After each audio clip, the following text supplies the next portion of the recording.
ఇంతకుముందు కూడా చెప్తున్నాను, ఇప్పుడు చెప్తున్నాను, సేవ చేసే వాళ్ళందరూ లక్ష్మీపుత్రులు. ముక్తికి మార్గం అనేది ఖచ్చితంగా జరిగి తీరుతుంది. ఒక మాస్టర్ని తీసుకొని వస్తేనే మన గురించి మనం ఎప్పుడు తెలుసుకుంటుంటాము. ఒక మాస్టర్ చేసినటువంటి గొప్పతనాన్ని తెలుసుకుంటే పిరమిడ్ మాస్టర్ అనేవాళ్ళు ఎలా ఉంటారనే దానిపైన మనకు నిదర్శనం. ఈరోజు పిరమిడ్ సేవాదళ్ అనేది సాక్షాత్ వెంకటేశ్వర స్వామి దగ్గర ఉన్నటువంటి పుత్రులైతే వాళ్ళు చేస్తున్నటువంటి సేవకి ముక్తి మార్గం అనేది తెలుసుకునేదానికి ఒక చిన్న కాన్సెప్ట్లో చెప్తాను. కుమ్మరి భీమన్న అనేసి ఒక ఆయన ఉన్నాడు. అలాగే తొండమాన్ చక్రవర్తి అని ఒక ఆయన ఉన్నాడు. ఈ తొండమాన్ చక్రవర్తి ఎవరంటే వెంకటేశ్వర స్వామిని బంగారు పూలతో పూజించేవాడు. కుమ్మరి భీమన్న అని ఆయన ఎవరు అంటే ఒక చెక్క బొమ్మతో వెంకటేశ్వర స్వామిని తయారు చేసుకొని మట్టి ముద్దల్ని తెచ్చి వెంకటేశ్వర స్వామి దగ్గర పెట్టి పూజ చేసేవాడు. అహం వచ్చింది ఎవరికి? మన తొండమాన్ చక్రవర్తికి. నేను బంగారు పూలతో చేస్తా ఉంటే అతను ఎవరో మట్టి పూలతో చేస్తాడని దాన్ని తోసి మళ్ళీ బంగారు పూలు పెడతా వచ్చినాడు. ఇది వెంకటేశ్వర స్వామి గమనించినాడు. వీడికి తోక కత్తిరించాలనుకున్నాడు. ఎవరైతే అహంతో ముందుకు పోతూ ఉంటారో వాళ్ళని తోక కత్తిరించాలనుకొని ఆయన అప్పుడు తొండమాన్ చక్రవర్తి అని ఆయన ఎవరు అంటే తొండమాన్ చక్రవర్తి యుద్ధానికి పోతా అంటే వెంకటేశ్వర స్వామి శంకు చక్రాలు ఇచ్చి యుద్ధానికి పంపించేటువంటి వ్యక్తి. లైవ్ మాస్టర్స్ అప్పుడు ఉన్నటువంటి వాళ్ళు తొండమాన్ చక్రవర్తి. అటువంటి ఆయనకి అహం వచ్చినప్పుడు ఇతను ఎలా కత్తిరించాలనేసి ఒక ఆలోచన వచ్చినప్పుడు తొండమాన్ చక్రవర్తికి కనిపించకుండా కొద్ది రోజులు ఆగినప్పుడు ఈయన మట్టి పూలతో సేవ చేస్తున్నాడు. మట్టి పూలతోనే చేస్తున్నాడు. స్వామి యొక్క సేవ తెలుసుకొని స్వామి కనపడలేదే ఎలా అని ఆలోచిస్తూ ఉండేటప్పుడు మళ్ళీ స్వామి ప్రత్యక్షమైనాడు. నేను నీ దగ్గర కాదనైనా నీ బంగారు పూల దగ్గర నేను ఉండను, మట్టి ముద్దలైనటువంటి కుమ్మర భీమన్న అక్కడ ఉన్నాడు, అక్కడ ఉంటాననేసి స్వామి మెసేజ్ ఇచ్చడం జరిగింది. ఈ గుర్రంలో పరివారంతో అంతా పోయినాడు. ఎవరు? కుమ్మర భీమన్న దగ్గరికి తొండమాన్ చక్రవర్తి. పోయేటప్పటికి ఈ తొండమాన్ చక్రవర్తి అక్కడ కూర్చొని నేరుగా మట్టి ముద్దలు తయారు చేస్తూ మట్టితో కుండలు తయారు చేస్తూ ఆడ పెడతా వచ్చినాడు తొండమాన్ చక్రవర్తి. వచ్చిన తక్షణమే నేరుగా చూసేసి, అయ్యా వెంకటేశ్వర స్వామి నీ దగ్గర ఉన్నాడంట కదా, నాకు ఒకతూరి పిలువు అని అంటే తొండమాన్ చక్రవర్తితో అంటాడు కుమ్మర భీమన్న, నువ్వు పిలిచినప్పుడు వచ్చేదానికి వెంకటేశ్వర స్వామి కాదు, అరగంట ఓపిక పట్టు, ఇప్పుడు 12:30 అయింది టైము, 1 గంటకు భోజనానికి పిలుస్తాను, అప్పుడు వస్తాడు ఆయన అనేసి అంటాడు. సరే అనేసి అరగంట వెయిట్ చేస్తాడు తొండమాన్ చక్రవర్తి కుమ్మర భీమన్న దగ్గర. కుమ్మర భీమన్న నేరుగా ఏం చేసినాడు, సగం కుండలో ఒక గంజి అంటే పెరుగన్నంతో ఉన్న ఒక గంజి ఆడ పెట్టి వెంకటేశ్వర స్వామి దగ్గరకు పెట్టి, స్వామి 1 గంట టైం అయింది రావయ్యా భోంచేయంటే నేరుగా వెంకటేశ్వర స్వామి ఆ కుమ్మర భీమన్న దగ్గరికి వచ్చి ఆయన పెట్టినటువంటి గంజితో కూడినటువంటి ప్రసాదాన్ని సేవించినాడు వెంకటేశ్వర స్వామి కుమ్మర భీమన్న దగ్గర. అదే మాదిరి ఆ యొక్క కుమ్మర భీమన్న ఎప్పుడైతే భక్తితో సేవతో స్వామిని కొలిచినాడు కాబట్టి ముక్తికి మార్గం చూపించినాడు వెంకటేశ్వర స్వామి. అదే మాదిరి తొండమాన్ చక్రవర్తి అహంతో ఉన్నాడు కాబట్టి ముక్తికి అనేది 3 జన్మలు ఎత్తింది ముక్తి మార్గం పొందేదానికి తొండమాన్ చక్రవర్తి. అలాగే పిరమిడ్ సేవాదళ అనేటువంటి వాళ్ళు ఎవరు అంటే సాక్షాత్తు లక్ష్మీపుత్రులు వెంకటేశ్వర స్వామి సన్నిధిలో ఉన్నటువంటి మాస్టర్స్ అని నేను భావిస్తున్నాను. ఇప్పటికి కూడా కులశేఖర పడికి అవతలే పెడతారు వెంకటేశ్వర స్వామికి మజ్జిగన్నం. అది కుమ్మర భీమన్నకు సంబంధించినటువంటి ఒక వస్తువుగా ఒక భోజనంగా ఆయనకు పెడతారు. కానీ మిగతా ఆ కులశేఖర పడి వెనకనే లడ్డు కానీ వడ కానీ పులిహోర కానీ ఇంకోటి కానీ కులశేఖర పడి అవతల పెడతారు, ముందు మాత్రం ఆయన పెడతారంటే సాక్షాత్ ఆయన వెంకటేశ్వర స్వామితో ఉన్నాడు. కాబట్టి పిరమిడ్ స్పిరిచువల్ సొసైటీలో పనిచేసేటటువంటి పిరమిడ్ సేవాదళ మాస్టర్స్ ఎవరంటే సాక్షాత్ వాళ్ళు లక్ష్మీపుత్రులే. ఈరోజు వాళ్ళు మన దగ్గర సేవ చేస్తున్నారంటే అందరికీ పొలాలు ఉంటాయి, అందరికీ కుటుంబం ఉంటుంది, అందరికీ బాధ్యతలు ఉన్నాయి. భార్యను వదిలి భర్త వచ్చి సేవ చేస్తుంటాడు, పిల్లలను వదిలి ఆ తల్లి వచ్చి ఇక్కడ వచ్చి సేవ చేస్తుంటారు. అందరూ ఇక్కడ నాకన్నా ఎక్కువగానే ఉంటారు, వాళ్ళు మనకన్నా అధిక సంఖ్యలో ఉంటారు.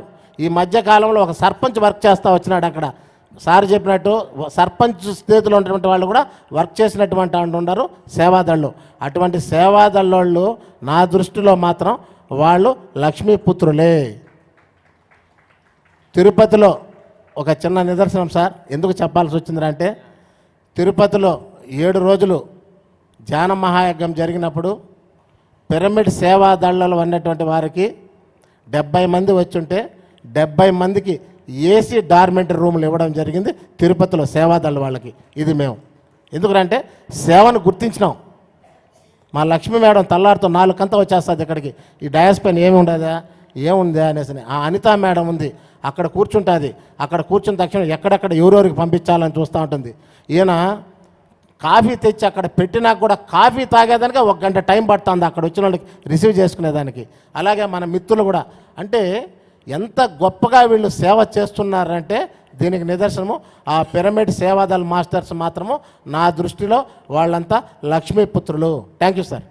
థ్యాంక్ యూ సంగీత్ బాబు గారు. సార్ మాట్లాడలేదు. పిఎస్ఎస్ఎంలో మరి సేవాదళకు కూడా మన పత్రిసార్ కూడా పెద్దపేట వేశారండి. పెద్దపేట వేయబట్టే మనం చూసాం. మరి సేవాదళని స్టేజ్ మీద పిలిచి సార్ కింద కూర్చొని సన్మానం చేసి కింద కూర్చునేవాళ్ళు. అంటే ఎంత పెద్ద పెట్టేశారో మనకు తెలుసు. మరి ఎందుకంటే పిఎస్ఎస్ఎంలో పిరమిడ్ సేవాదళ అనేది శిఖరాగ్ర స్థానం అని చెప్పారు సార్. ఎవరెస్ట్ శిఖరం ఎత్తినదని చెప్పారన్నమాట. అంతకన్నా పై లేదు ఇంకోటి. అలాంటి స్థానం ఇచ్చారు. మరి ప్రతి ఒక్కళ్ళు కూడా మన బాధ్యత తీసుకొని మరి మన యొక్క సేవా కార్యక్రమం ఏం లేదండి, ధ్యాన ప్రచారం సహకారం 3 దాంట్లో ప్రతి ఒక్కళ్ళు తీసుకొని మరి మన బాధ్యత ప్రకారం మనం చేద్దామండి. Thank you master. Lakshmi madam.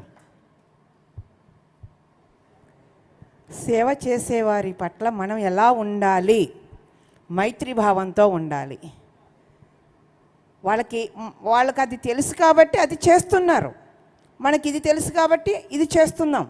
ఒకరికి ఒకరం తోడై సేవ చేసుకుంటూ ఈ సొసైటీని ముందుకు తీసుకెళ్ళాలి. ఇక్కడ ఉన్నవని గొప్పవాళ్ళు కాదు, బాత్రూమ్ దగ్గర ఉన్నవాళ్ళు తక్కువ కాదు. వాళ్ళు లేకపోతే అవి కంపు కొడతాయి, వెళ్ళలేం కదా. కాబట్టి ఒకరికి ఒకరం తోడవుతూ ఎవరికి తెలిసిన పనిలో వాళ్ళు ఆ పరిపూర్ణతను నేర్చుకోవటానికి చేస్తున్నాం. ఒక చిన్న ఎగ్జాంపుల్, పత్రిసార్తో ఒక ఊరు వెళ్ళారు పిరమిడ్ ఓపెనింగ్కి. అది గుంటూరు డిస్టిక్లో ఇది ఒక ఊరు. అయితే ఆ ఊరి మొదటి నుంచి సార్ని పెద్ద ఊరేగింపుగా తీసుకువెళ్ళారు. డ్యాన్స్ వేస్తూ, ఒక అతను డప్పు కొడుతూ బాగా డ్యాన్స్ వేస్తూ తీసుకెళ్ళారు సార్ని చాలా గౌరవంగా. సార్ వెహికల్ దిగి ఎవరిని పలకరించలే, గబగబా అతని దగ్గరికి వెళ్ళిపోయి అతని కాళ్ళకి నమస్కారం చేశాడు. అయ్యో స్వామి స్వామి నువ్వేంటి స్వామి నా కాళ్ళు పట్టుకున్నా అంటే, ఇక్కడ ఇంతమంది ఉన్నాము కానీ ఈ పని మేము ఎవరం చేయలేము, నువ్వు చేసావు, నీలో ఉన్న కళకి నమస్కారం చేశాను అని అన్నారు. అలాగే మనం కూడా, అతనికి ఆ విద్య తెలుసు, అది చేశాడు. అలాగే మనం కూడా ఎవరికి ఏది తెలుసో, ఏది చేయగలమో, ఏది ఇంట్రెస్ట్ ఉందో అది మన లైఫ్ ఆఫ్ పర్పస్లో భాగం కాబట్టే దాని పట్ల మనం ఇంట్రెస్ట్ చూపిస్తున్నాం. కాబట్టి మనందరము కూడా ఒకళ్ళకి ఒకళ్ళని తోడై సేవ చేస్తూ పిరమిడ్ సొసైటీని ముందుకు తీసుకువెళ్దాం, పత్రిజీ ఆశయాన్ని ముందుకు తీసుకెళ్దామని కోరుకుంటున్నాం. Thank you madam. Anitha madam. Pyramid society సేవాదళనే కాదండి, ఎవరినైనా మనం తక్కువ చేస్తున్నాము అంటే మనం అక్కడ భగవంతుడి దృష్టిలో తక్కువ అవుతున్నాము అన్న విషయం వాళ్ళకి ప్రకృతి పరంగా త్వరగానే అర్థమవుతుందండి. మేడం చెప్పినట్టు ఒకరోజు మేడం ధ్యానం చేస్తూ ఉంటే ఒక మేడం గుడివాడలో పిరమిడ్ వానికి కాలు కొద్దిగా వంకర అనమాట, అయినా వాటరింగ్ చేస్తూ ఉండేవారండి. ఈయనకి పత్రిసార్ మనసులో స్థానం ఏమిటి అని అడిగి కూర్చుంది. ఆయన పత్రిసార్ వాళ్ళిద్దరు పాదాలకి కూడా కడిగి పాదాభవందనం చేస్తున్నారండి. అంటే సేవకి ఎప్పుడూ కూడా భగవంతుడు కూడా వశమవుతాడు. మనం అందరం మేడం చెప్పినట్టు మైత్రీయ భావంతో అందరం కలిసి నడుద్దాం. అద్భుతంగా ఈ పిరమిడ్ సొసైటీ మూమెంట్ని అద్భుతంగా తీసుకువెళ్దాం. Thank you.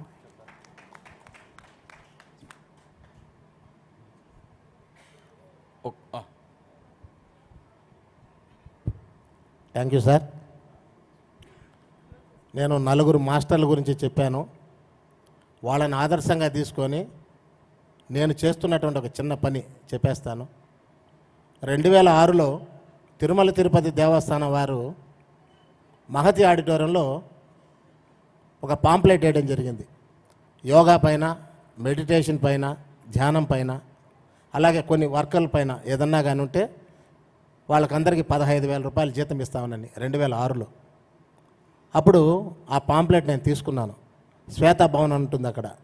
ఆ పాంప్లెట్ తీసుకొని యోగా ధ్యానం అనే దానిపైన కొట్టేసి 15,000 రూపాయలు కొట్టేసి ఫ్రీ అని రాసేసి నా సెల్ నెంబర్ వేసాను.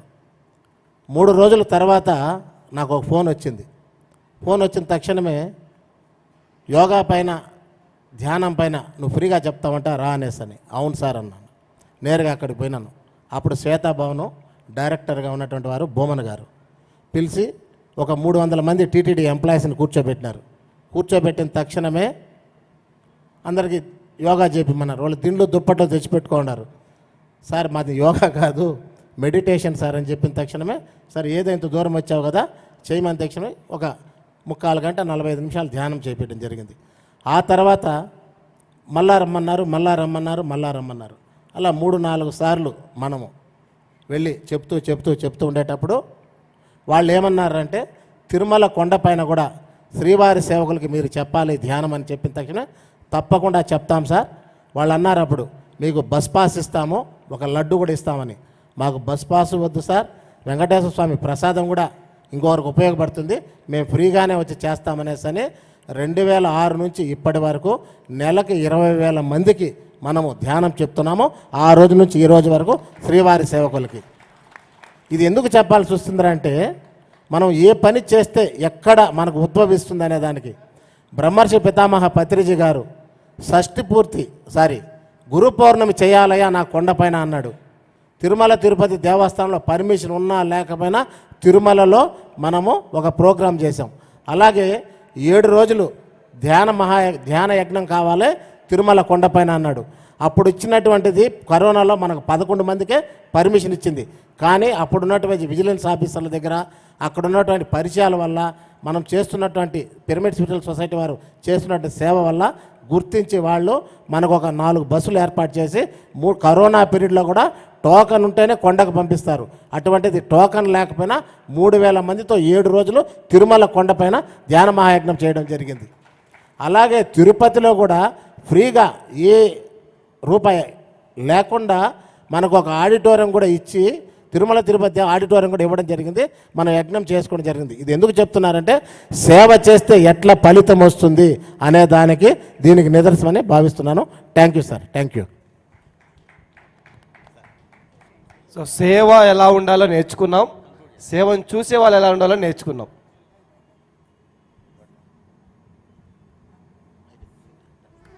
కంక్లూజన్ ఏంటంటే పత్రి సార్ ఏం చెప్పారంటే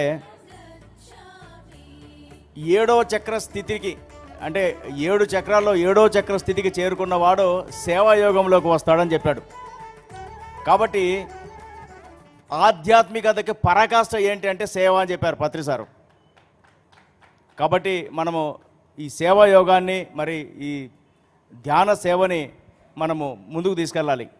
మనము దాన్ని మన వంతుగా మన బాధ్యతగా మనము చూసుకోవాలి, స్ట్రెంథెన్ చేయాలి ఈ ఆర్గనైజేషన్లో. Thank you.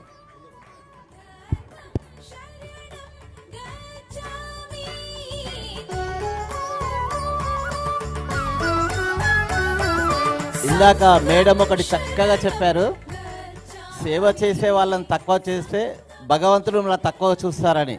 గ్రేట్ వర్డ్ చెప్పారు మేడం.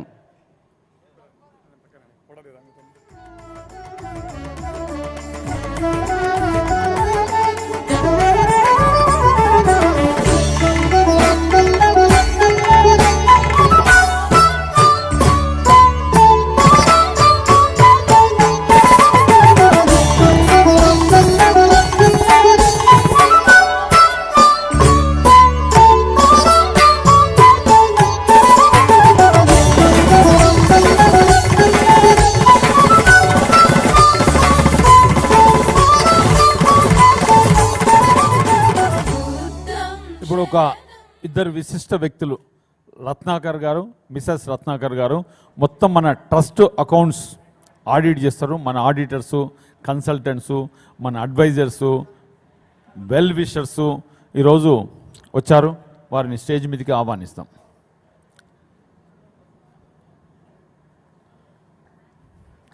గట్టిగా చప్పట్లతో అభినందించు రండి సార్.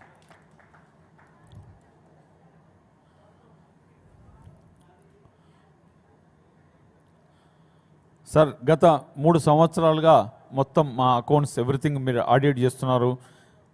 ఈ యొక్క ట్రస్ట్ అకౌంట్స్ గురించి మీ అభిప్రాయం చెప్పండి అందరికీ. ఎలా మెయింటైన్ చేస్తున్నారు?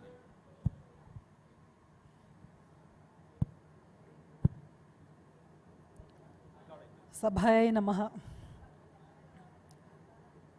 మేము చాలా ఆర్గనైజేషన్స్ చూసాము, కానీ ఇటువంటి ఎనర్జెటిక్ ఆర్గనైజేషన్ ఉట్టి మేనేజ్మెంటే కాకుండా ఎంతోమంది పబ్లిక్ ఇన్వాల్వ్ అవుతూ ఇలా కార్యక్రమాలు సంవత్సరం మొత్తం చేస్తున్న ఆర్గనైజేషన్కి ఆడిట్ చేయడం మేము ఒక ప్రివిలేజ్గా భావిస్తున్నాము. అయితే గత 3 ఏళ్ల బట్టి మేము దీని ఆడిట్ అవి చేస్తున్నాము. జనరల్గా గవర్నమెంట్ అనేది ఆడిట్ని చాలా సీరియస్గా చూస్తుంది. ఆడిట్లో ఏమైనా తప్పులు ఉన్నాయి అని అంటే గవర్నమెంట్ ఏంటంటే పెనాల్టీస్ అవి వేయడము అలాంటివన్నీ జరుగుతూ ఉంటాయి. ఆడిట్ అనేది చాలా సీరియస్ ప్రక్రియ గవర్నమెంట్ విషయంలో. ప్రతి ఇయర్ ఆడిట్ చేయించుకోవాలి, ఇన్కమ్ ట్యాక్స్ ఉంటుంది కట్టి రిటర్న్స్ అన్నీ కూడా ఫైల్ చేయాలి. అయితే ఈ ఆర్గనైజేషన్లో ఇంత పెద్ద మొత్తంలో మనకి భక్తులు ఉండడం, బోల్డ్ డొనేషన్స్ రావడం, రిసీప్ట్స్, డాక్యుమెంటేషన్, మాకు ఏ రోజు కూడా ఎక్కడ ఎటువంటి తేడా కూడా కనిపించలేదు. సో ఇక్కడ టీం ఎంత స్ట్రాంగ్గా ఉన్నారంటే వాళ్ళు గవర్నమెంట్ చెప్పిన ప్రతి రూల్ని కూడా చాలా క్షుణ్ణంగా పరిశీలించి వాళ్ళకి ఎంత అప్లై అవుతుందో అది కరెక్ట్గా అప్లై చేసి ముందుకు తీసుకెళ్తున్నారు. సో అందుకు మనం మేనేజ్మెంట్కి చాలా కంగ్రాచులేషన్స్ చెప్పాలి. వాళ్ళు చాలా గట్టిగా ఎక్కడ కాంప్రమైజ్ కాకుండా సర్లే ఏదో చేసేద్దామని అనుకోకుండా మీ ప్రోగ్రామ్ ఎంత నిష్ఠతో చేస్తున్నారో గవర్నమెంట్ చెప్పిన రూల్స్ని కూడా అంతే నిష్ఠగా ఫాలో అవుతున్నారు. అందుకు మనం విజయభాస్కర్ రెడ్డి గారికి చాలా అభినందించాలి ఆయన్ని.